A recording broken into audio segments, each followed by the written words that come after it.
Hello America, and welcome back to Military History Everywhere. Today we're out at the East Cavalry battlefield. I apologize, I haven't made videos in the last couple of weeks. Just have a lot of things going on academically and also personally. But we're out here today. I'm thinking of doing a 2 or 3 part series called Off the Beaten Trail at Gettysburg. And today we're out at the East Cavalry battlefield, which isn't an unknown part of the battlefield, but it's a part of the park that is often overlooked by a lot of tourists that come here. So it's going to be a 3-4 part series. We're going to cover like the East Cavalry battlefield, the action at the Whitmer Farm, the Battle of Hanover, the Battle of Fairfield, the Battle of Monterey, and other actions that happened around Gettysburg, while the epicenter of the main battle here gets a lot of coverage with Pickett's Charge and Little and Big Round Top. The next couple videos I am going to do will be some of the lesser known or lesser researched actions that took place around Gettysburg. So again, welcome back to Military History Everywhere. And if you like the channel, spread it and subscribe. Every subscription I get definitely makes this hobby of mine worth it.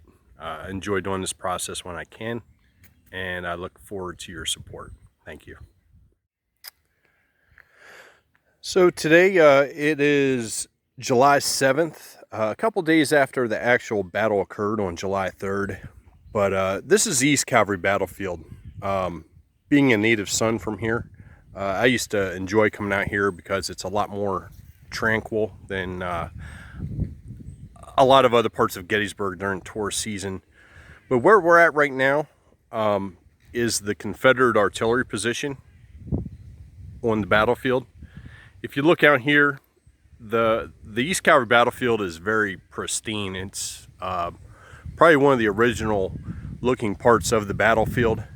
But from this position on July 3rd, Jeb Stuart, who had basically lost contact with General Lee until July 2nd because he was doing reconnaissance and gathering supplies for the Army in Northern Virginia, came on the Confederate left flank. They were trying to do an Anvil type of strategy with Pickett's Charge, which was going to hit the center of the Union line. Lee wanted Stuart to find a route to the Union rear, and this is where he ended up. Something that's often not known is Stuart, for an unmistakable, inexplicable reason, he fired off a small cannon in 4 separate directions to basically signal to Lee that his location. But what that did is David Gregg's cavalry, Federal cavalry, which was directly over here, basically got alerted to General Stuart's intention.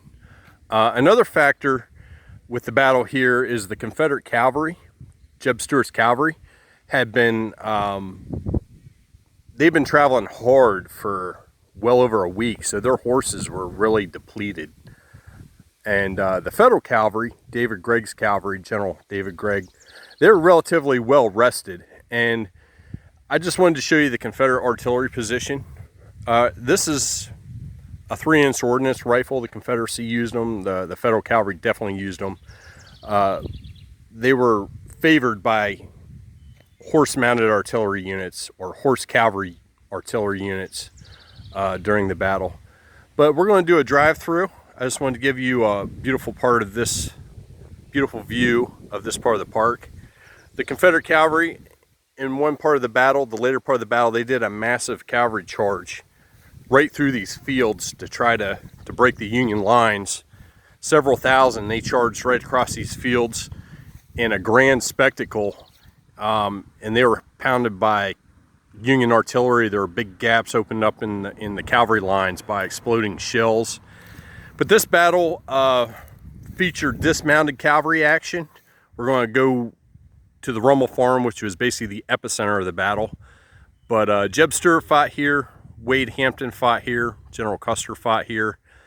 This battle actually made General Custer relatively famous for a charge that he led, and we'll take a look at his monument.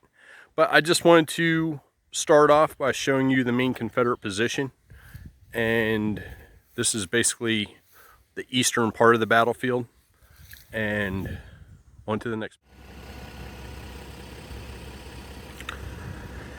Right now we're still along the Confederate horse artillery position at the East Cavalry Field. This gives you a more panoramic view of the battlefield. And over here to the right, we have the Rummel Farm. The Rummel Farm looks very original to what it looked like on July 3rd, 1863.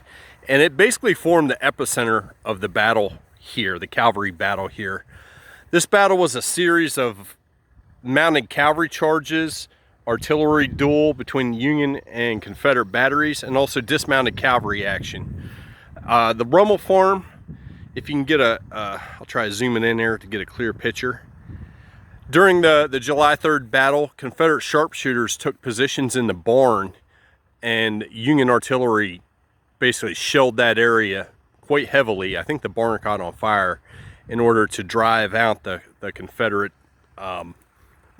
sharpshooters. But all these fields here, there would have been bugles blaring, artillery shells exploding, pistols firing off, men shouting. It's my favorite part of the park, actually. And this road right here, we're just driving along, but I wanted to give you a good view of the Rummel Farm. And that is really the heart of where a lot of the action occurred. The Confederates did a grand final charge and basically got surrounded by three sides by Union counterattacks led by General George Custer.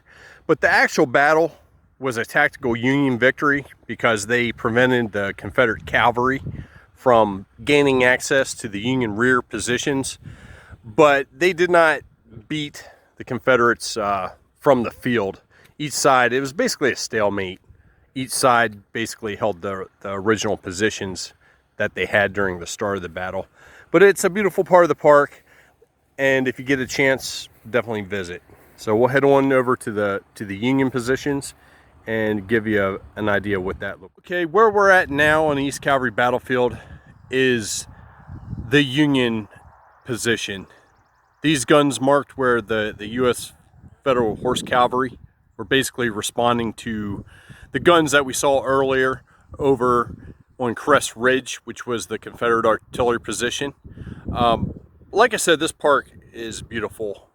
Not so many people come out here, but this is the general area, the Low Dutch Hanover Road. If you look over here, you can kind of see cars going by. This is where David Gregg's cavalry were bivouacked to protect the Union center right.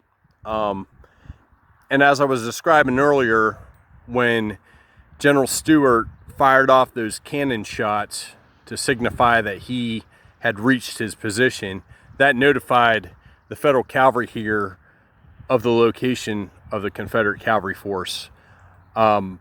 These guns mark the Union artillery position. There's more guns up here, but I don't have a lot of time right now. But this battle outside of Brandy Station and Bryce's Crossroads, I think, was probably the largest cavalry engagement of the Civil War, or one of them. It was basically a stalemate, and it had all the elements of a major cavalry action. It had dismounted fighting, where the fourth man would hold the horses to the rear, had the grand charges, and this is the battle that actually made Custer relatively famous. It was really the first military charge that he led, which kind of gave him a reputation for bravery and victory. Custer was only 21 years old. He was the youngest. He was a brevet brigadier general. He was one of the youngest in the Federal Army at that time. But yeah, this is the battle that defined his career all the way until the Battle of Little Bighorn, and we all know how that ended. But I hope you enjoyed this video, and like I said, this is part of my Off the Beaten Path Gettysburg series, and there'll be several more. I'll try to be more consistent with making videos, but I just have a lot going on. But I was down here visiting family today, and thought I would get a video out. Again, welcome to Military History Everywhere. Tell your friends about it. It's only going to get better. I'm fairly new at this, and I look forward to seeing you next time.